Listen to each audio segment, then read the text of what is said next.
eu estou aqui com o Rodrigo Reis. Ele é um amigo, um parceiro e um pesquisador de mão cheia que está atualmente morando nos Estados Unidos. E hoje nós vamos conversar sobre o que é isso de ir para os Estados Unidos, o que é estudar fora e todas as coisas que estão associadas a isso. Então, Rodrigo, obrigado pelo seu aceite de estar aqui comigo. Vou lhe dizer que aqui você tem como espectadores tanto professores de pós-graduação, quanto doutorandos, mestrandos, estudantes de graduação, estudantes de PIBIC Júnior, que estão ainda no nível médio, e aspirantes a mestrado e doutorado. Esse é o seu público. Quero desejar a minha boa tarde a todos vocês. Rodrigo, para a gente iniciar, conta aí para nós qual é a sua posição, onde que você está no momento e se você tem algum grupo de pesquisa aí. Eu sou professor titular de saúde pública e também sou decano de saúde pública, do programa de saúde pública da Washington University em St. Louis. E também continuo sendo professor da PUC no programa de pós-graduação em gestão urbana. Então, aqui eu estou afiliado, vamos dizer assim, ao centro, a um centro de pesquisa que se chama Preventive Research Center, que é um dos centros da escola que eu estou, se chama Brown School. E o nosso centro de pesquisa tem professores trabalhando principalmente com a área de Dissemination and Implementation Research, que seria a parte de tradução de pesquisa para a prática, né?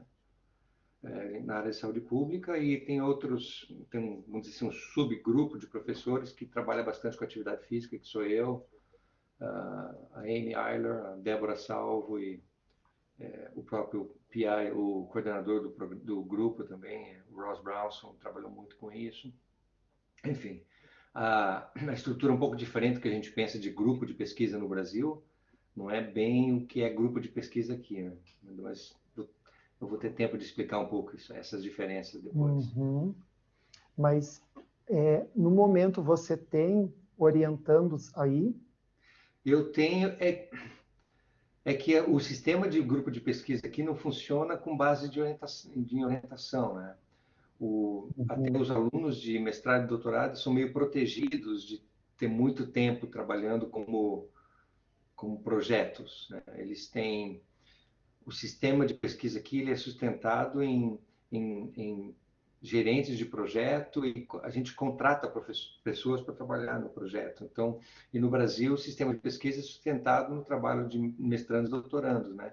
Então, eu oriento alunos aqui, mas não quer dizer que eles façam parte de um grupo de pesquisa, entendeu? A lógica de funcionamento de pesquisa que é bem diferente da lógica no Brasil.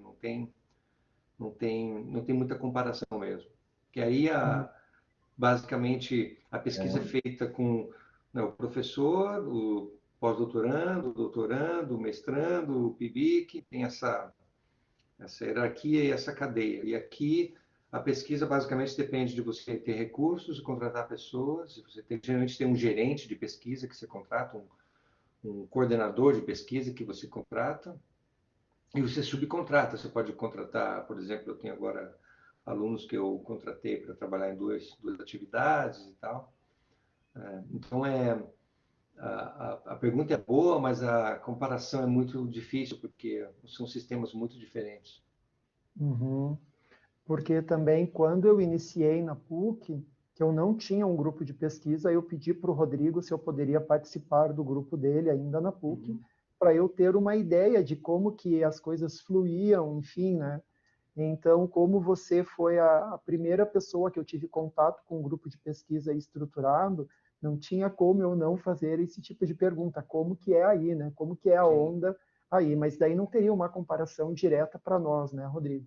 Uma dica que poderia ajudar a gente aqui na PUC, de algo positivo que você tem aí, que você vê, olha, eu tive que ir para fora para ver esse detalhe. É que a minha estrutura, eu montei o grupo de pesquisa na PUC, você lembra bem, quando você começou na PUC, eu já tinha o grupo estruturado, mas eu comecei o grupo eu já comecei o grupo com a minha experiência no exterior, porque eu fiz doutorado sanduíche, né? Eu vim para os Estados Unidos fazer uma parte do doutorado. Quando eu regressei na PUC, eu era professor da PUC já agora são 25 anos, acho que eu estou aí, mas naquela época eu era professor já há muitos anos e regressei como professor, que eu estava de licença, e eu comecei o grupo já pensando vamos dizer, os mecanismos que eu vi que funcionavam aqui, que é isso que eu vou comentar agora. Então já montei o GEPAC lá em 2005 com essa mentalidade de ter uma linha estruturada e ter produtos e metas, coisa que naquela época era uma coisa meio incomum, diferente do que você tem hoje, o teu grupo mesmo e outros, mas quando eu comecei o GEPAC, os grupos de pesquisa não eram muito assim no Brasil, né? A minha geração que foi regressando de experiências foi meio formatando grupos de pesquisa como a gente vai vendo hoje. Antes da minha geração, os grupos de pesquisa não existiam basicamente, na verdade, eram os doutores que ficavam lá na Torre de Marfim, que é o que fala aqui, a expressão que se usa, né? Inatingíveis, e alunos de mestrado e doutorado. Não tinham grupos de pesquisa fortes no Brasil, na área de educação física, esportes e fisioterapia.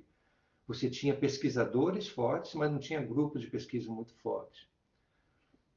A minha geração, e é composta de vários outros colegas da mesma época, né, que a gente fez doutorado ali nos anos 2000, a gente implementou várias coisas que a gente viu funcionando em outros países, não fui só eu, né?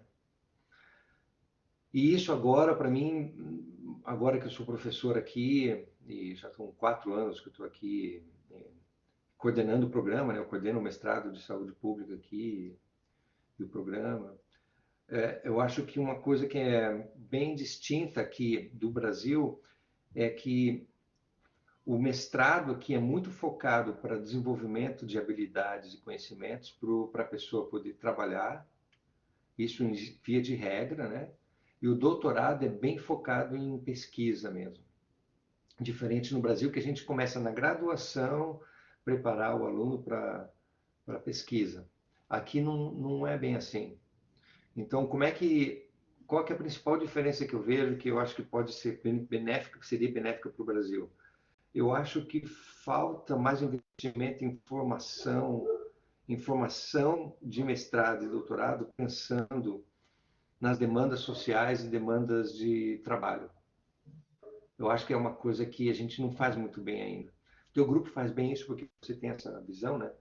Mas eu acho que, via de regra, na educação física, a gente fez um gap grande de pesquisa que não tem muita aplicação. Pesquisa aplicada é uma coisa que não é muito comum, acho.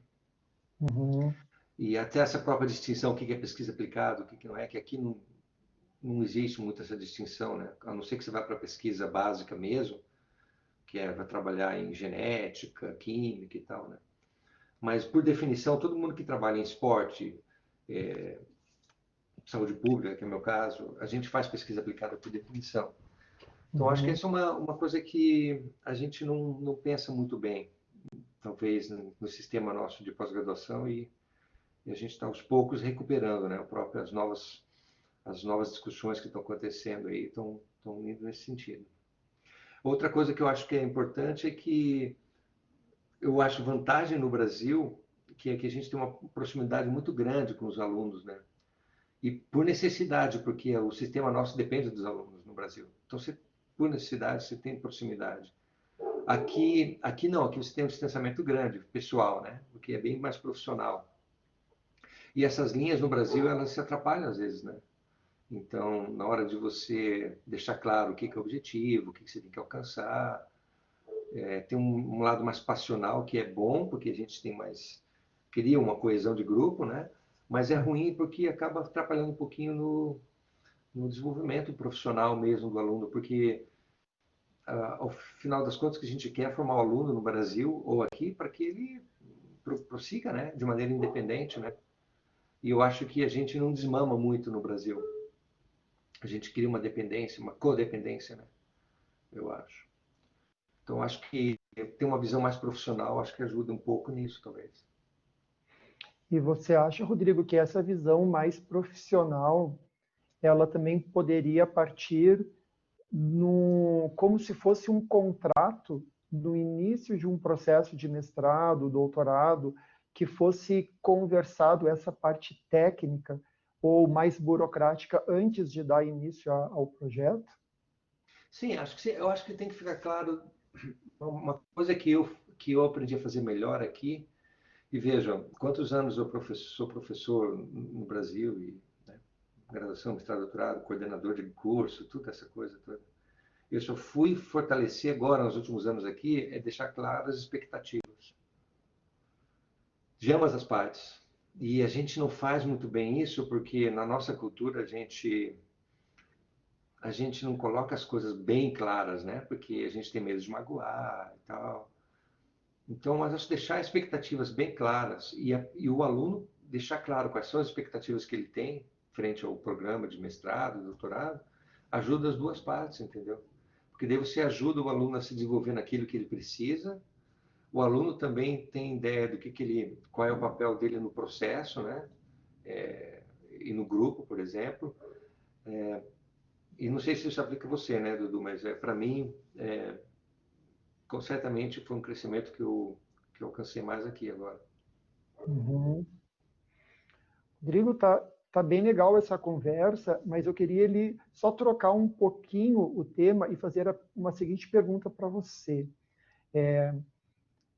Você teria um conselho para dar, por exemplo, para quem sonhou um dia em estudar fora, se é mais interessante o doutorado sanduíche, ou se é ir morar ir morar para fazer o doutorado inteiro fora, ou deixa para o pós-doc? Que conselho você dá nessa situação? Essa pergunta a minha resposta vai ser muito pessoal, obviamente, mas só posso usar a minha experiência como referência, né, para responder, né, Dudu? Uhum. Eu fiz sanduíche, eu fiz pós-doutorado no exterior, né? Então eu passei pelas duas coisas, né? Eu acho que primeiro depende o que você quer com uma experiência no exterior. Você quer ter experiência de morar em outro país, conhecer outra cultura, aprender sobre outra cultura, ou aprimorar uma língua, né? Então, essa a expectativa, ou é uma expectativa você quer se desenvolver profissionalmente?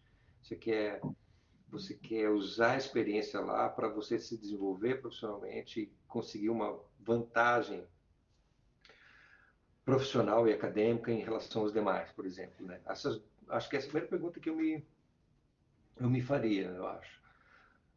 Eu mesmo nunca pensei em morar definitivamente no exterior, eu nunca tive essa ambição. Eu sempre olhei para o exterior, para outros países, basicamente Estados Unidos, Europa, como referências culturais, para eu aprender sobre a cultura e como referências científicas para eu poder aprender o que eu precisava fazer. Porque na época que eu fiz mestrado e doutorado, não tinha isso no Brasil. A minha linha de pesquisa não existia. Eu fui o primeiro, né, a estudar as coisas de ambiente, saúde, atividade física, né? Não existia absolutamente nada, né? Artigos, linha de pesquisa, ninguém. Então, por necessidade, eu tive que olhar para fora, né? Então, isso se juntou ao meu interesse desde criança sobre culturas, né? Então, tem um lado pessoal, que eu sempre gostei de aprender sobre culturas, mas houve uma necessidade. Hoje já é diferente, porque você não há necessidade de você sair do país para aprender técnicas de laboratório, por exemplo, para aprender sobre determinadas análises científicas, análises estatísticas. A necessidade de sair para aprender algumas coisas, muitas coisas, já não existe mais. Essa reunião que a gente está tendo é um exemplo disso, né? Uhum. Então, eu acho que se você pensa em sair para aprender sobre algo específico, eu não sei se vale a pena hoje. A não ser que seja um aspecto de laboratorial, uma análise que ainda é muito inovadora, ainda é incipiente, você precisa mesmo sair. Isso acontece, né? Você precisa sair para poder aprender. Agora, se você quer sair para absorver aspectos culturais, sociais, que são importantes para a tua vida pessoal, profissional, aí eu recomendo sair quando você tiver quando você tiver com vontade de fazer isso ainda, porque eu digo isso porque eu tenho vários colegas que queriam sair quando eram mais jovens, depois casaram, tiveram filhos, não puderam sair, né? Tem aspectos familiares que prendem, por exemplo. Tenho colegas que nunca quiseram sair, depois de família estabelecida, a família toda saiu para poder fazer e foi muito mais rico porque eles estavam prontos para isso. Então, acho que a pergunta de sair na graduação, no mestrado, no doutorado, depende de você estar pronto e você querer muito fazer isso, né? Porque é rico, mas tem para fazer valer a pena, você tem que estar pronto. Eu conheço vários alunos que saíram, eu tive alunos que saíram e voltaram porque não gostaram, porque não estavam prontos. Tive alunos que eu financiei a saída do Brasil, tive que trazer de volta porque eles sofreram, né, de estar fora. Tinha uma expectativa, chegaram lá, era outra. Então, tem que haver uma preparação emocional, pessoal, familiar, se for o caso, né, e do orientador para essa saída. E daí ela pode acontecer o quanto antes, se a pessoa estiver pronta. Senão, não sei se vale a pena. Eu já fui mais empolgado quanto a isso, mas eu tive vários alunos que eu mandei, todos os meus alunos de mestrado e doutorado eu mandei para o exterior, praticamente todos, né? De um jeito ou de outro. E eu tive situações em que alunos realmente não se adaptaram saindo do país. Então tem que haver uma preparação. Uhum. Muito boa a sua resposta, Rodrigo, porque ela faz a gente parar para pensar o porquê que a gente quer fazer alguma coisa, né? E não é só pelo fato de ir, né? Então, achei bem bacana. Agora, eu queria perguntar para você o seguinte: e como que funciona se parcerias com outros professores? Como é que é essa abertura? É tudo muito como se fosse empresa, muito no papel, ou existe uma conversa no corredor? Você está dizendo a minha experiência anterior ou atual? Não, não, atual. Não, aqui é muito mais fácil se aproximar das pessoas do que é no Brasil. Acho que mudou muito também, né? Tá mais fácil no Brasil, mas tradicionalmente a academia aqui ela é mais informal, de certa maneira, comparada com a academia no Brasil. Então é bem fácil, não é impessoal, não é frio como as pessoas pensam, né? Essa imagem de que o americano é frio, é tudo no papel, sua empresa é uma imagem equivocada que as pessoas têm. Não, as pessoas são afáveis, é fácil, são gentis, mas como todo mundo trabalha muito e tem pouquíssimo tempo, o que você precisa em qualquer relação aqui é ter claramente o que você quer daquela relação, né? Porque obviamente que eu tenho colegas de trabalho, mas há uma diferença muito clara entre ser colega de trabalho e ser amigo pessoal. Eu posso ter uma ótima cordialidade, um ótimo relacionamento como colega, mas necessariamente a gente não é amigo íntimo, né? E no Brasil essas linhas são mais confusas, né? As pessoas não compreendem bem isso, que daí acabam tomando como, o americano é mais formal e tal. Não, pelo contrário, são bem acessíveis. Mas o que você precisa ter claro, por exemplo, comigo, eu faço isso agora, por exemplo, eu tenho umas 7, 8 reuniões hoje. Eu sei o que cada reunião, quem vai estar, o que vai ser feito, qual é a expectativa. A gente não se reúne só para informalizar, para coisas informais. Tem expectativas claras, né? Então, os professores são muito acessíveis. Claro, há exceções, né? Como em qualquer lugar, mas em via de regra as pessoas são bem acessíveis e abertas e tal. Só que as pessoas não têm tempo, né? É muito trabalho. Aqui se trabalha muito, muito mesmo. E 15 minutos do seu tempo é muito valorizado. Os 15 minutos que você tem são muito valorizados. Então, o que você quer nessa reunião? Quando você chega para conversar com alguém, você tem que fazer uma preparação para a reunião, coisa que a gente no Brasil não faz, por exemplo, né? Eu me preparo, por exemplo, antes de dormir todo dia, eu tenho a minha rotina, né? Antes de fechar meu dia. 5, 6 horas da tarde, eu faço a lista do dia seguinte, quais ações, quais reuniões. Quando eu começo o dia seguinte, eu já sei. Hoje eu tenho a reunião com o Eduardo, eu sei o que eu tenho que falar, o que eu tenho que estar pronto. Ou, por exemplo, de uma reunião antes, tem uma depois. Eu sei o que eu tinha que ter lido, o que eu tinha que ter feito. Você chega pronto para a reunião e entrega. Então, se você for marcar uma reunião com alguém aqui, ou em qualquer lugar, né? Aqui nos Estados Unidos, na cultura aqui, e eu diria que na Europa não é muito diferente, na maior parte dos países, eu diria, quase todos. Deixa claro o que você quer, né? E chega na reunião, porque são 15, 20 minutos que você tem com aquela pessoa são preciosos. O que você pode obter naquela reunião e o que você tem para oferecer para aquela pessoa também, né? Essas coisas que eu sugiro que a gente adote, assim, né, para trabalhar com pessoas no exterior. Eu também levei muitos anos para entender isso, porque eu não tive um orientador que me preparou para isso, né? Eu tive que aprender sozinho. Várias situações em que eu me coloquei, em que eu achei estranho algumas reações, mas agora eu entendi por quê, né? Você tem que estar preparado para isso.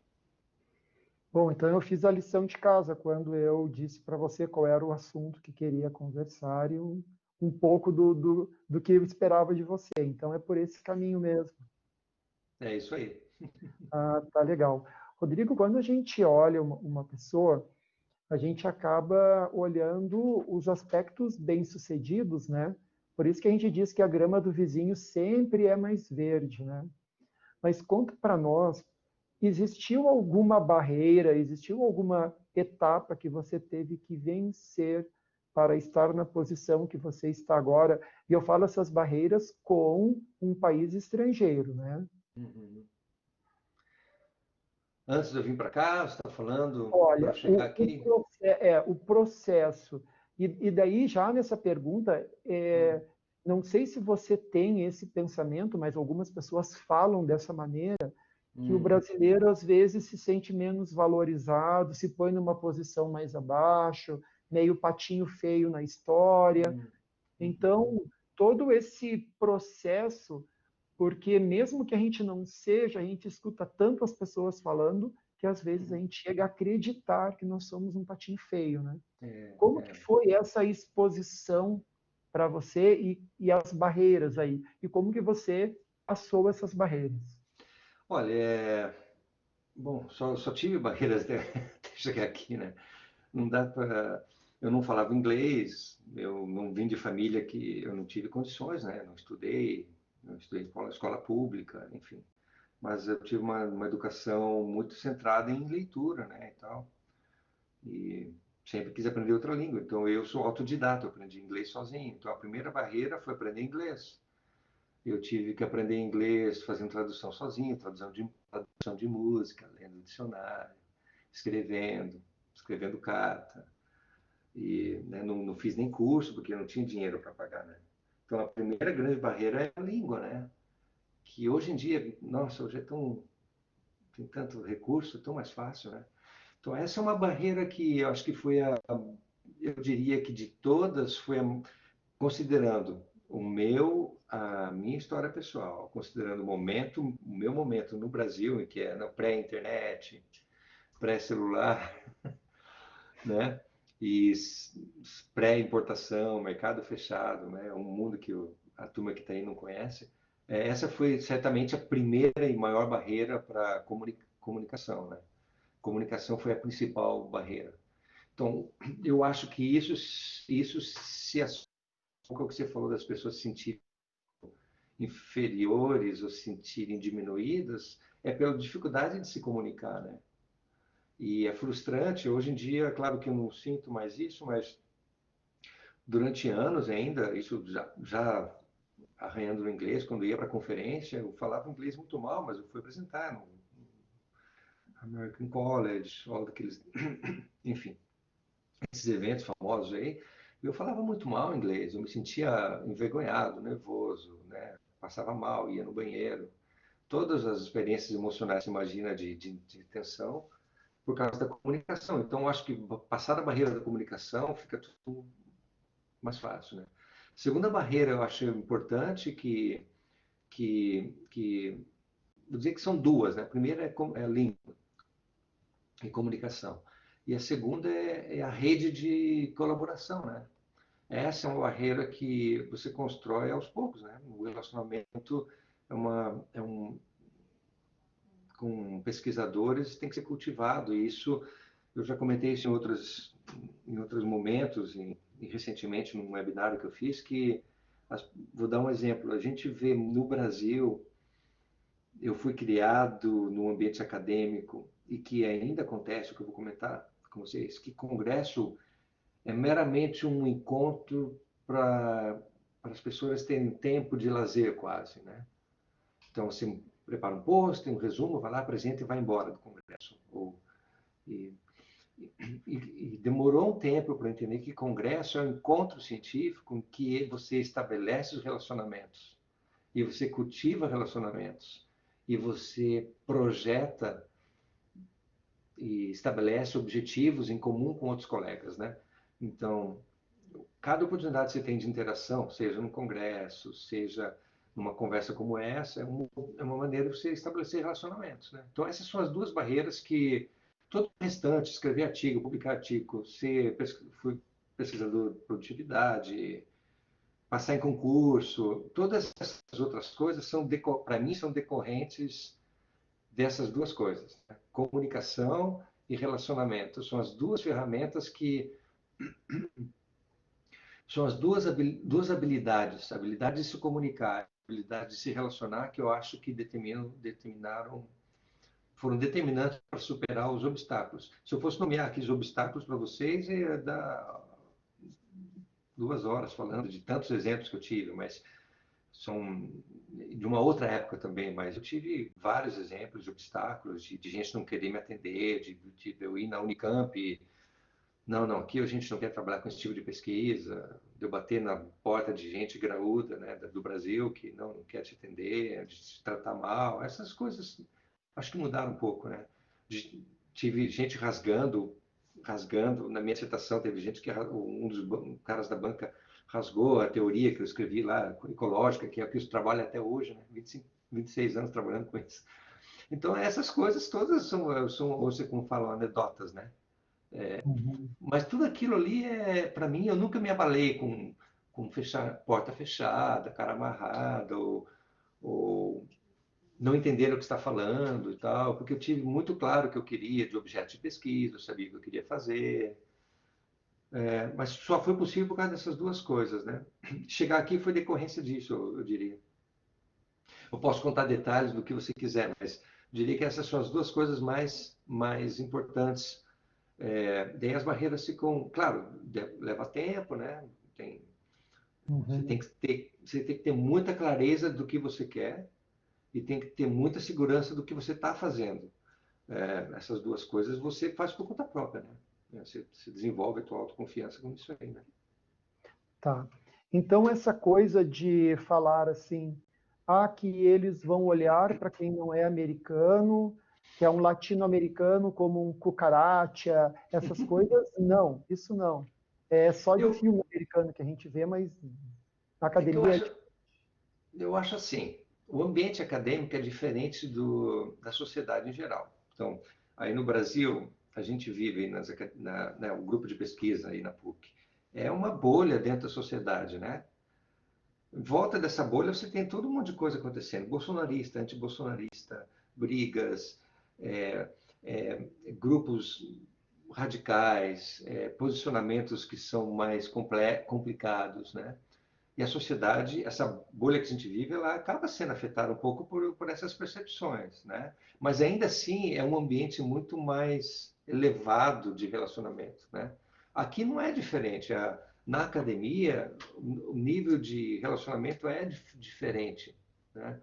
Então, eu não acho que há assim essa visão de superioridade explícita. Pode acontecer com outra pessoa ter vieses implícitos, como aí no Brasil tem. O racismo está presente em grupos de pesquisa, porque você não sabe o racista que habita ao teu lado, né? Hoje em dia a gente está vendo aí, né? O radical que está ao teu lado e a visão dele de mundo vai de alguma maneira influenciar o que ele pensa, mas aqui não é diferente. Mas eu acho assim, não há uma explicitamente essa visão, sim. O que há é uma dificuldade de compreender quem a gente é. Como no Brasil há uma dificuldade de compreender quem o americano é. Por exemplo, as visões estereotipadas que a gente tem dos Estados Unidos no Brasil, né? Ah, que o americano é frio, que é não sei o quê, todo americano é racista, que todo americano é gordo, que todo americano... Estereótipos, né? Ou a visão estereotipada que o Brasil tem no mundo, ah, que todo o brasileiro é malemolente, ou que é isso, ou que é aquilo. Esses, esses estereótipos podem existir em lugares das sociedades do mundo inteiro, né? Mas funciona dos dois lados. Então é difícil compreender que a gente o Brasil é um mundo distante, como os Estados Unidos é um mundo distante, né? O dia a dia. Né? E o Brasil é muito mais distante para os Estados Unidos do que os Estados Unidos é para o Brasil, porque a gente cresceu imerso nessa cultura, né? Pop americana e tal. Pensa que o americano médio não cresceu exposto a nada do Brasil que não seja o que passa na TV esporadicamente, né? O acadêmico médio americano também, tirando aquele que estuda brasilidade, né? Ou que estuda América Latina, que faz isso o objeto de estudo dele, ele também vai ter uma visão limitada do que é o Brasil. Então, estou vendo que a minha resposta é um pouco mais complexa do que simplesmente dizer, trato assim, trato assado. Eu acho que a gente tem que pensar um pouco nisso, né? O que há, sim, e eu já passei, eu transitei em muitas diferentes situações, diferentes países, e o que há, às vezes, é um viés de favorecimento de é um viés, uma visão mais positiva para quem tem formação em lugares clássicos. Por exemplo, se você tem formação em Cambridge, Oxford, Harvard, ou,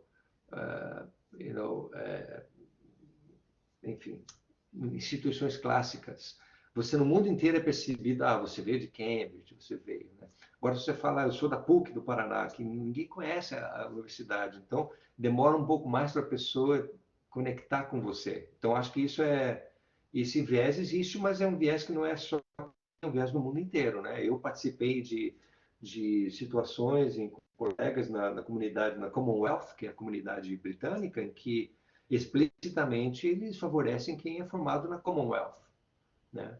Então isso é um bias, um viés que existe no mundo afora que não dá para negar, né? Por exemplo, aqui em toda a UASU a gente tem uns 1.500 professores, eu acho.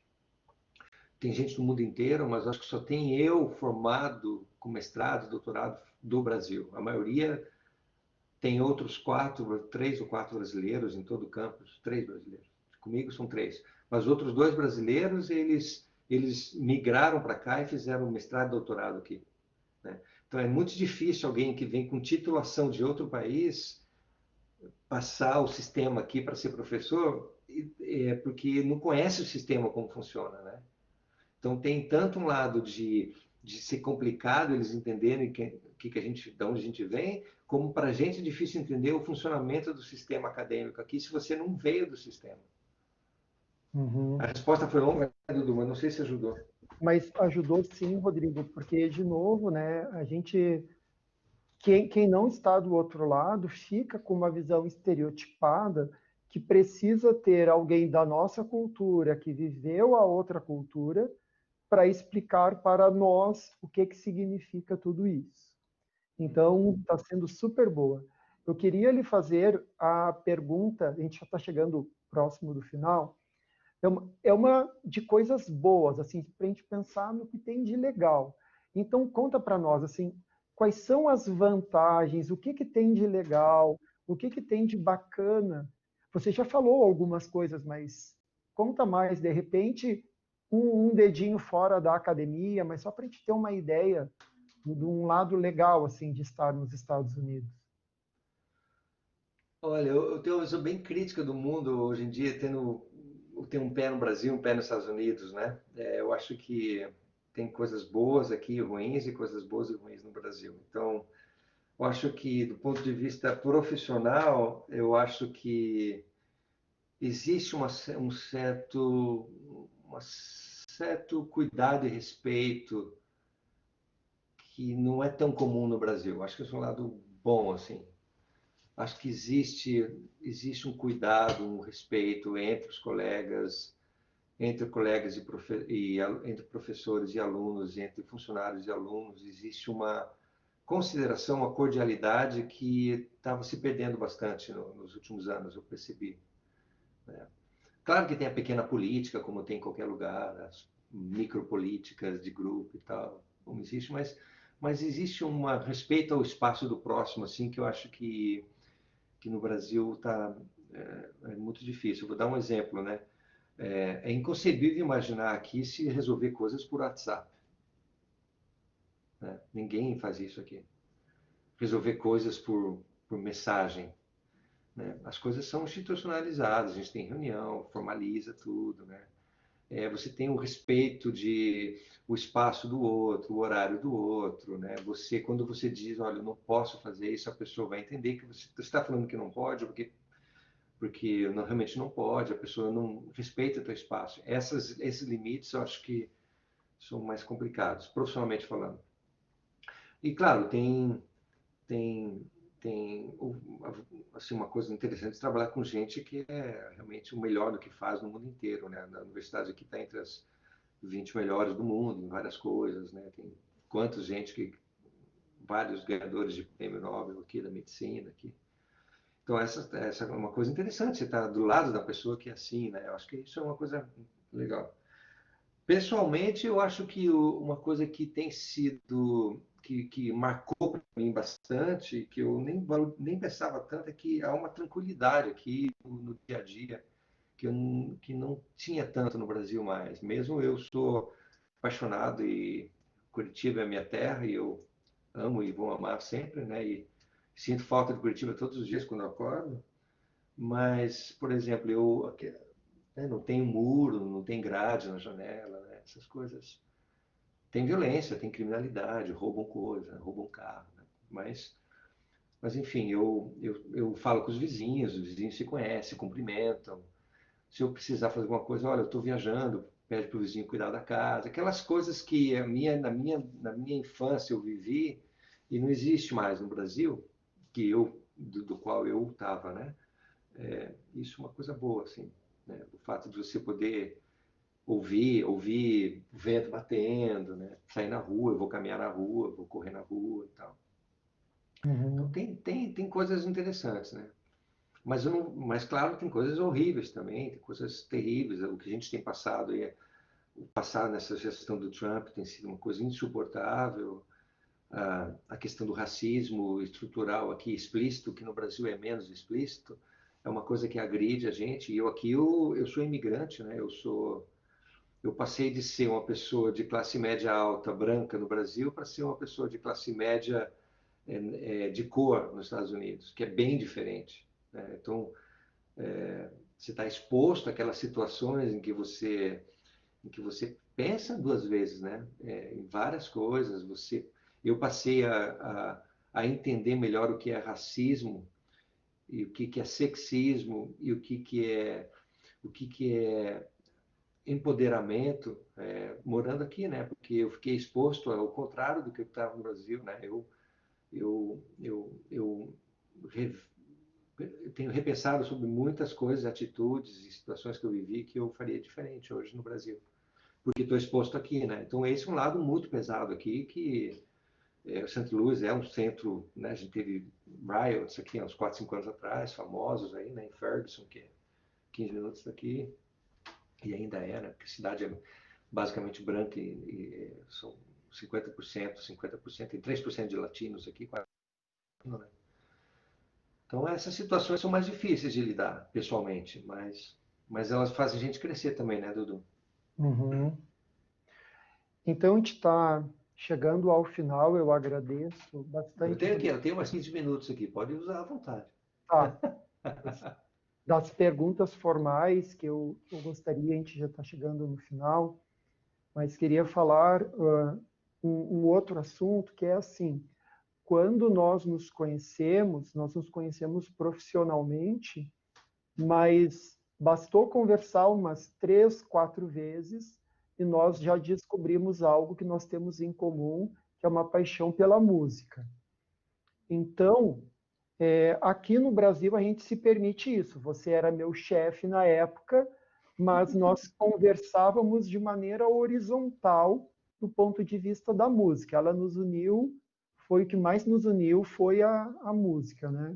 É. Como que é isso aí, Rodrigo? Eu sei que você está envolvido com música aí nos Estados Unidos, mas você tem colegas da universidade que também são dessa linha? Como é que tá? Olha, a educação musical, e especialmente em St. Louis, é muito forte.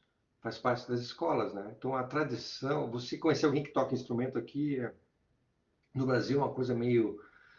Quando muito toca um violão, né, Dudu? Uhum. E a nossa geração ainda passou por isso, de estudar violão e flauta e tal. Mas aqui ainda é forte, então todo mundo toca alguma coisa aqui. Assim, não é. Um toca saxofone, um toca trompete, um toca não sei o quê, um toca na sinfônica, um toca. E Santa Luzia é uma cidade musical. Então, música aqui é muito forte, muita gente toca, e eu tenho colegas aqui que são músicos. Tem um colega que toca na Filarmônica, que é colega próximo mesmo de porta. Tem um outro colega uma que é colega cantora de ópera, que é também colega bem próxima. E eu tenho um projeto musical com um parceiro que é médico aqui do hospital, né, universitário seria, né? Que é psiquiatra do hospital universitário, que a gente tem um projeto, a gente gravou um disco, você sabe, né? O nosso primeiro disco já está no ar, está no Spotify, se alguém quiser escutar. Então a gente toca fim de semana. Agora estou com um projeto de jazz instrumental e bossa nova instrumental com ele, com outro psiquiatra que é baixista. Então tá, a música é o que mantém a sanidade. E, infelizmente com o Covid aqui ficou muito difícil porque não dá mais para tocar, né? Eu tocava numa banda aqui também toda semana, mas agora a gente não pode se apresentar nem tocar. Mas essa é muito no verão aqui você vai nos parques, tem muita música ao vivo, de graça, é muito vibrante essa parte musical e faz a gente conectar. Eu na banda que eu toco tem agente de segurança, tem policial, tem bombeiro, tem aposentado. Faz você se conectar com o mundo real, né? Porque de novo, se você ficar só na academia, você só conhece o mundo encantado da academia, né? Não conhece o resto. Aí eu vou pedir agora para você dar uma palhinha para nós e mostrar aí uns 40 segundos o que é aquela pessoa que está no final do filme, que ficou sozinho, que está caminhando no trilho de trem, não sabe para onde vai. A única coisa que tem na vida é a roupa que está usando e a gaitinha. E daí, o que ele vai tocar, Rodrigo? Eu posso tocar alguma coisa para você? A gaita tem esse lado, né? Que a gaita, eu digo que a gaita é o iPod do século XVIII, XIX, porque era música que você carregava no bolso, né? É, legal, legal. Então, e a gaita é o instrumento mais fácil de se produzir som, porque você assopra, sai o som, né? Então, por isso que tem esse instrumento. Mas é um dos instrumentos mais complexos de você dominar o som, porque você não enxerga o que está tocando, né? Você tem que sentir e tem que dominar a musculatura interna. Mas eu faço uma musiquinha para você aqui, Você quer que faça um blues? Você pediu para tocar um riff de blues, né? É isso. Com calma, aqueles devagar, sem pressa.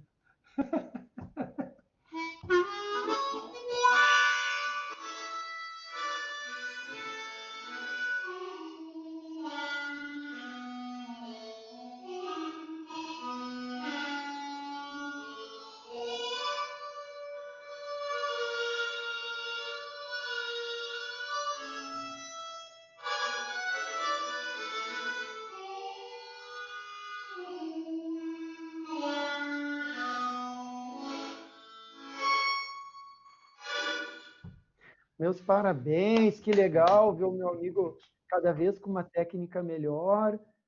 E não é fácil, gente. Essa respiração é difícil de fazer. É bem difícil. São anos para você dominar a ansiedade.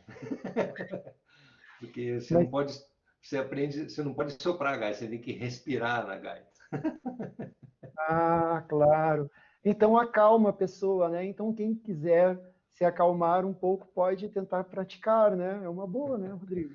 Eu mandei ali um link para o Spotify do nosso. Não sei se vocês usam o Spotify, né? Eu acho que alguns usam, né? Uhum. Eu mandei um link ali para o o nosso disco que foi lançado, ali é só blues. Eu vou botar um link aí para vocês do meu canal no YouTube. Eu tenho um canal no YouTube que eu posto vídeos quase toda semana. Eu coloco um vídeo lá, 2 ou 3 por semana. Deixa eu vou montar para vocês, vou postar para vocês um. Eu estou me batendo para falar português já, não sei se você reparou já. Mas Não, mas tá super bem. Mas é assim, tá. Rodrigo, enquanto você está colocando o link, por que Hum. que eu fiz questão assim de pedir a música? Bom, primeiro foi o jeito que eu de verdade me conectei com você. Você falou que tocava e eu perguntei que banda que você tocou e você disse que não tinha tocado com banda. Eu falei, como é que é isso? Então vamos começar a fazer um agito aqui. E daí foi daí que surgiu a banda dos Teachers, né? Que é uma coisa que eu guardo com muito carinho. Mas a outra coisa é a seguinte: é tirar o estereótipo do professor PhD e que está no exterior. É gente, né? Nós somos de carne e osso, a gente também tem emoções e essas coisas. Eu queria mostrar esse lado humano de um pesquisador, porque senão a gente.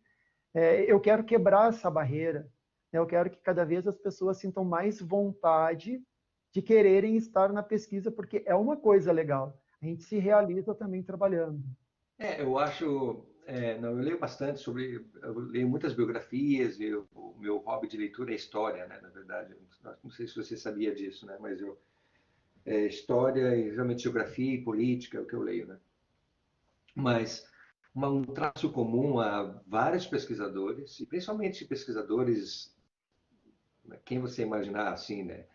Einstein, qualquer outro, né? Todos eles tinham um hobby, uma paixão que eles se dedicavam, né? E vários deles eram músicos, vários, né? O Einstein era violinista, né? Vários são músicos, vários. É uma coisa muito comum, a ligação entre música e ciência é uma coisa muito próxima, até porque a música nada mais é do que uma relação matemática, né? Entre, entre as notas, né? No, Especialmente se a gente seguir a música ocidental. Mas uma coisa que é importante lembrar é que você só consegue ter, vamos dizer, clareza no que você está fazendo na pesquisa se você tiver momentos de paz e lucidez, né? Eu vou dizer para você que os momentos em que eu tenho as minhas melhores ideias e os meus cliques de pesquisa são os momentos que eu não estou fazendo pesquisa. É quando eu vou fazer minha corrida, eu corro todo dia de manhã, né? Ou quando eu vou fazer minha corrida, ou é quando eu estou fazendo alongamento, quando você está fazendo. Você tem que criar espaço para a criatividade ela acontecer, né? Então eu incentivo qualquer, obviamente, música, a nossa paixão, o Dudu sabe disso, mas você tem que colocar a tua mente em outras dimensões, senão você não abre a tua percepção do mundo, né? Para conectar, né? Isso é fundamental. Então, o que eu estou falando aí não é clichê, né? Isso é comum a... Nossa, muita gente segue outros hobbies, né? Lembra que o que a gente faz, a gente não é só, a gente não trabalha com uma dimensão da existência que é produção só, né? Não é escrever artigo, né? A gente trabalha com um elemento importante que é imaterial, né? Que é a lógica, que é o raciocínio, que é conectar os pensamentos, né? Então, se você não tem emoções equilibradas, você não consegue conectar os pensamentos, né? É um domínio da existência humana bem diferente de outros. Quando alguém pergunta para você, mas o que você... Então você é só você é professor, mas você só dá aula, né? Ou vocês já devem ter ouvido isso aí, né? As pessoas não entendem o mundo acadêmico, você ser professor em sala de aula é uma parte do que você faz. A grande parte do que você faz está dentro da tua cabeça, né? Com as leituras, com as escritas, né? A tua contemplação do mundo para poder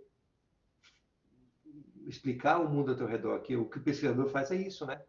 Ele absorve o seu entorno para tentar explicar a existência humana. Em cada um do seu jeito. Você com a biomecânica, eu com a atividade física e saúde, a gente quer explicar o mundo a partir do que a gente está vendo, né? Então a música é importante. Maravilha. Então, hoje eu conversei com o professor, amigo Rodrigo Reis. Rodrigo, muito obrigado por ter me dado os seus 15 minutos. E então, tudo de bom para você, tudo bem, fique tudo bem aí. A gente fica sempre na torcida pelos amigos. Muito obrigado, então.